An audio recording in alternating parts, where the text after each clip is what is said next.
और चलिए fit India के सुपरहिट बुलेटिन की शुरुआत बड़ी खबर के साथ करते हैं। अयोध्या से बड़ी खबर मिल रही है, जहां अयोध्या गैंगरेप केस में अब प्रशासन का एक्शन जो है वो देखने को मिला है। यहां आरोपी सपा नेता मोईद खान की बेकरी पर बुलडोजर एक्शन देखने को मिला है। इस मामले पर सियासत भी गरमाई हुई है। इस बीच आज अयोध्या बीजेपी का प्रतिनिधिमंडल जो है वो पहुंचने वाला है। अयोध्या गैंगरेप मामले को लेकर अयोध्या जाएगा बीजेपी का प्रतिनिधिमंडल, पीड़ित परिवार से मुलाकात करेगा। मुलाकात के बाद आलाकमान को रिपोर्ट जो है वो सौंपी जाएगी। राज्यसभा सांसद बाबूराम निषाद के नेतृत्व में दरअसल ये डेलीगेशन जो है वो अयोध्या पहुंचेगा। कल आरोपी मोईद खान की बेकरी का जो अवैध निर्माण किया गया था उस पर बुलडोजर एक्शन देखने को मिला है। तो अयोध्या गैंगरेप केस में जो बड़ा अपडेट सामने आ रहा है वो हम आपको बता रहे हैं, जहां सपा नेता मोईद खान की बेकरी पर बुलडोजर एक्शन हुआ है।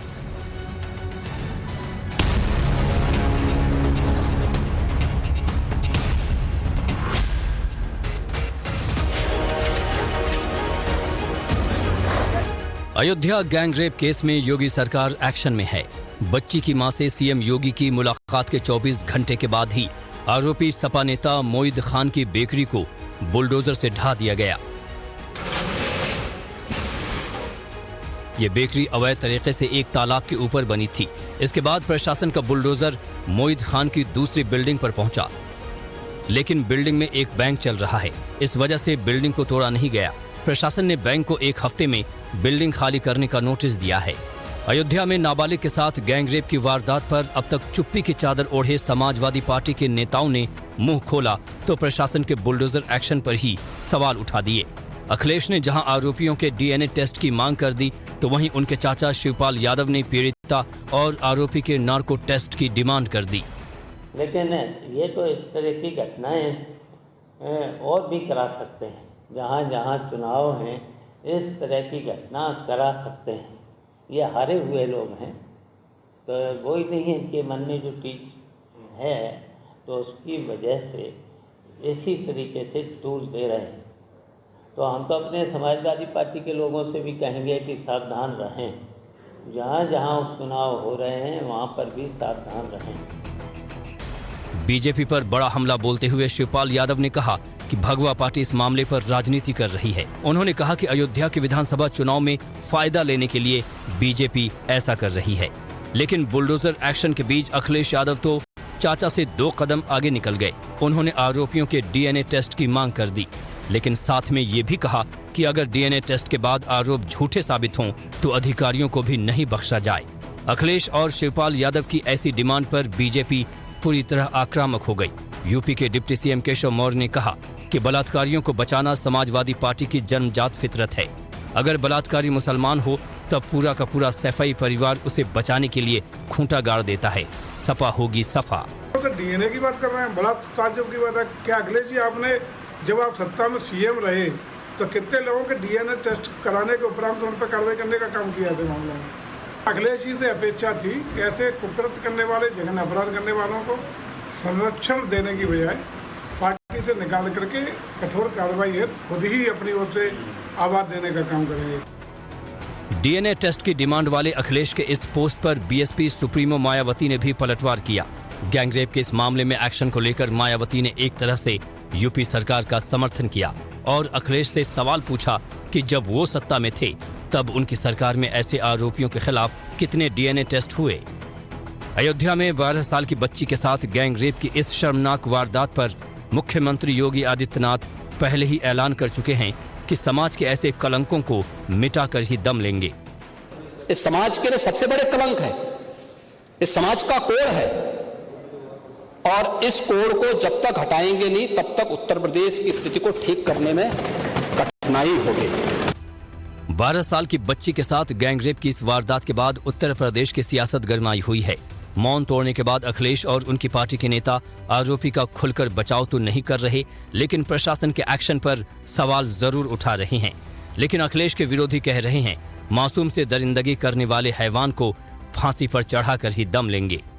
मैं आज के दिन में पीड़िता के न्याय दिलाने के लिए मैंने सदन में आवाज उठाई।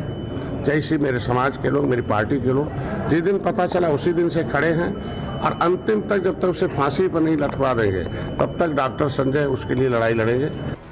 फिलहाल अयोध्या गैंगरेप केस में डीएनए और नार्को टेस्ट की मांग के बीच राजनीतिक आरोप प्रत्यारोप का दौर जारी है। तो वहीं इस मामले में अब तक कुल 5 लोगों के खिलाफ एफआईआर दर्ज हो चुकी है और गैंगरेप के मुख्य आरोपी समाजवादी पार्टी नेता मोईद खान की प्रॉपर्टी की जांच शुरू हो गई है। मोईद खान की 5 और प्रॉपर्टी को चिन्हित किया गया है, जिसमें उसका घर और कुछ जमीनें हैं जिस पर उसने अवैध कब्जा किया है। इन सब पर भी जल्द एक्शन होने वाला है। बीजेपी पर बड़ा हमला बोलते हुए शिवपाल यादव ने कहा कि भगवा पार्टी इस मामले पर राजनीति कर रही है। उन्होंने कहा कि अयोध्या के विधानसभा चुनाव में फायदा लेने के लिए बीजेपी ऐसा कर रही है, लेकिन बुलडोजर एक्शन के बीच अखिलेश यादव तो चाचा से 2 कदम आगे निकल गए। उन्होंने आरोपियों के डीएनए टेस्ट की मांग कर दी, लेकिन साथ में ये भी कहा कि अगर डीएनए टेस्ट के बाद आरोप झूठे साबित हों तो अधिकारियों को भी नहीं बख्शा जाए। अखिलेश और शिवपाल यादव की ऐसी डिमांड पर बीजेपी पूरी तरह आक्रामक हो गई। यूपी के डिप्टी सीएम केशव मौर्य ने कहा कि बलात्कारियों को बचाना समाजवादी पार्टी की जन्मजात फितरत है। अगर बलात्कारी मुसलमान हो तब पूरा का पूरा सैफई परिवार उसे बचाने के लिए खूंटा गाड़ देता है। सपा होगी सफा। तो डीएनए की बात कर रहे हैं, बड़ा ताज्जुब की बात है। क्या अखिलेश जी आपने जब आप सत्ता में सीएम रहे तो कितने लोगों के डीएनए टेस्ट कराने के उपरांत उन पर कार्रवाई करने का काम किया था मामले में? अखिलेश जी से अपेक्षा थी कि ऐसे कुकृत्य करने वाले, जघन्य अपराध करने वालों को संरक्षण देने की बजाय पार्टी से निकाल करके कठोर कार्रवाई है खुद ही अपनी ओर से आवाज देने का काम करेंगे। डीएनए टेस्ट की डिमांड वाले अखिलेश के इस पोस्ट पर बीएसपी सुप्रीमो मायावती ने भी पलटवार किया। गैंगरेप के इस मामले में एक्शन को लेकर मायावती ने एक तरह से यूपी सरकार का समर्थन किया और अखिलेश से सवाल पूछा कि जब वो सत्ता में थे तब उनकी सरकार में ऐसे आरोपियों के खिलाफ कितने डीएनए टेस्ट हुए। अयोध्या में 12 साल की बच्ची के साथ गैंगरेप की इस शर्मनाक वारदात पर मुख्यमंत्री योगी आदित्यनाथ पहले ही ऐलान कर चुके हैं कि समाज के ऐसे कलंकों को मिटाकर ही दम लेंगे। इस समाज के लिए सबसे बड़े कलंक है, इस समाज का कोड़ है और इस कोड़ को जब तक हटाएंगे नहीं तब तक उत्तर प्रदेश की स्थिति को ठीक करने में कठिनाई होगी। 12 साल की बच्ची के साथ गैंगरेप की इस वारदात के बाद उत्तर प्रदेश की सियासत गरमाई हुई है। मौन तोड़ने के बाद अखिलेश और उनकी पार्टी के नेता आरोपी का खुलकर बचाव तो नहीं कर रहे, लेकिन प्रशासन के एक्शन पर सवाल जरूर उठा रहे हैं। लेकिन अखिलेश के विरोधी कह रहे हैं मासूम से दरिंदगी करने वाले हैवान को फांसी पर चढ़ाकर ही दम लेंगे। मैं आज के दिन में पीड़िता के न्याय दिलाने के लिए मैंने सदन में आवाज उठाई। जैसे मेरे समाज के लोग, मेरी पार्टी के लोग जिस दिन पता चला उसी दिन से खड़े हैं और अंतिम तक जब तक उसे फांसी पर नहीं लटका देंगे तब तक डॉक्टर संजय उसके लिए लड़ाई लड़ेंगे। फिलहाल अयोध्या गैंगरेप केस में डीएनए और नार्को टेस्ट की मांग के बीच राजनीतिक आरोप प्रत्यारोप का दौर जारी है। तो वहीं इस मामले में अब तक कुल 5 लोगों के खिलाफ एफआईआर दर्ज हो चुकी है और गैंगरेप के मुख्य आरोपी समाजवादी पार्टी नेता मोईद खान की प्रॉपर्टी की जांच शुरू हो गई है। मोईद खान की 5 और प्रॉपर्टी को चिन्हित किया गया है, जिसमें उसका घर और कुछ जमीनें हैं जिस पर उसने अवैध कब्जा किया है। इन सब पर भी जल्द एक्शन होने वाला है।